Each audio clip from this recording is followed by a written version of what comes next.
Hey guys, I'm going to show you a quick way to attach a hurricane strap to your hurricane anchor. First thing I'm going to do is I'm going to pre-drill my strap holes for my screws, and then I'm going to drill into my rim board here for my strap to attach.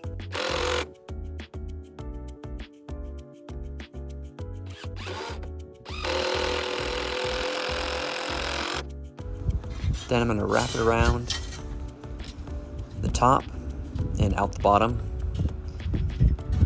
and then I'm going to be bending it in place to kind of give it a tight fit.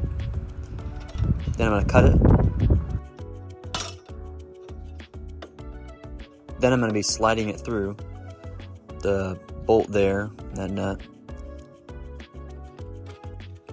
I'm going to line it up with the end of it there, and then I'm going to tighten it up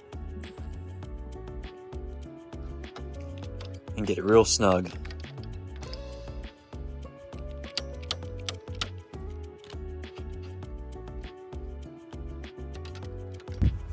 Then tighten it up.